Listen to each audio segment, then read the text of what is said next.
It's day 6 of the hostage standoff. 12 feet underground in Midland City, Alabama, a madman is holding a hostage, a 5-year-old boy with autism named Ethan. The bunker they're in is wired with explosives. Above ground, the nation's attention has been captured by the events in this small, close-knit community. We do begin this evening with that standoff playing out in a small town in Alabama, which on this day is taking a moment to mourn its own. Bus driver Charles Poland is laid to rest. With profound sorrow and regret, we mourn the death of Charles. A hero to his community, but to his wife, so much more. He was my best friend, my sweetheart. He loved us kids. Down in the bunker, Dykes is growing more and more belligerent as he begins to suspect the negotiators won't give him what he wants. In these recordings exclusively obtained by ABC News, he begins to rant at negotiators. By the end of this day, there's going to be a determination as to just exactly what the hell is going to take place. You just go ahead and send some mother down that goddamn funnel up there to their death. The 65-year-old decorated vet is angry at the government and disdainful of the police. You're scared. You know goddamn well I'm smarter than most of you people. You know goddamn well I have the knowledge, I have the experience, I have the ability, and I have the balls to show just how corrupt this goddamn system is. His rants have little logic, but he wants his story told. A story he believes will spark anarchy. You know goddamn well that what I say when I go public is going to create chaos, going to create riots. All of this people are going to be standing up to this mother dictatorial, incompetent, self-righteous bunch of sorry bastards in government. And if that sorry son of a bitch above you doesn't respond to me by 5:30 this afternoon, then by God, I will not be talking to you no more. As they begin day 6, the nation holds its breath. Still no rescue. And the danger to Ethan is increasing with every second. Law enforcement's secret eye in the bunker reveals a dangerous man on the brink.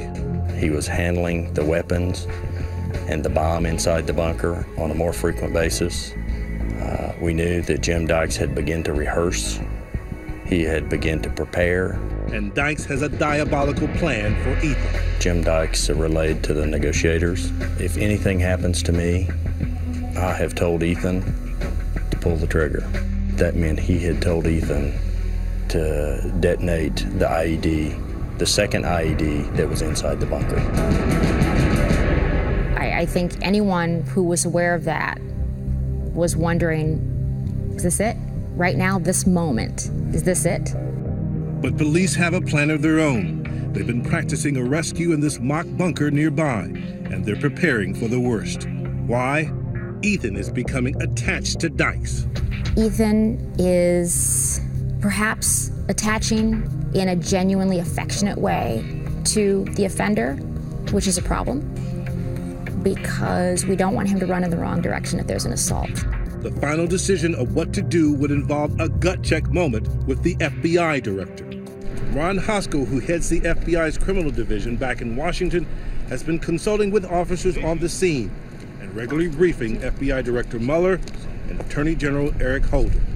Time appeared to be running out. Our on-scene commander was on the line, and the situation was not a happy one. Our behavioral analysis folks told us the best you can hope for is a murder-suicide. The decision is made to take on Dykes armed with guns and bombs, head-on his turf in a tight space. Neil, too, of the state police, remembers speaking with one of the FBI tactical team members the night before the assault. It was very clear to me that he was willing to sacrifice his life if it meant saving Ethan's. It's now the moment of truth. I was feeling so many things. I was scared. Knowing what was waiting for them down there, they went anyway. It's chilling. I'll tell you, in the command post, when the authorities were granted to execute the plan, there was silence. The bunker is finally breached, and with that, Dykes began to make good on his threats, detonating the bomb in the PVC pipe. Smoke begins pouring out of the bunker entrance, only 3 feet in diameter. The 5-member tactical team descends into darkness. They immediately received gunfire. from Mr. Dykes. I understand there was a IED inside the bunker as well? Yes, sir. He was in the process of trying to detonate it. So we're talking about seconds. Literally meant everything. Absolutely. It's all over in 2 minutes. Then, silence. And it seemed like an eternity. Quiet. I think we were all praying. I vividly remember looking at Kevin and saying, "You've got to tell me the child's okay." The next radio traffic that we heard was the child's crying. As a parent, that's a thumbs up. That is a thumbs up. If he's crying, he's breathing. Dykes is shot and killed in the confrontation. Ethan and the agents were okay, remarkably sustaining no major injuries. Do you guys believe in miracles? I believe it's by the grace of God. But with all the joy and relief, the thoughts of the team that helped save the life of one child turned to the man who gave his life to save them all, Charles Poland. How proud are you of him? Very, very proud. If I had him now, probably wouldn't let him go for a good long time. Greater love has no man than this, that a man lay down his life for his friends.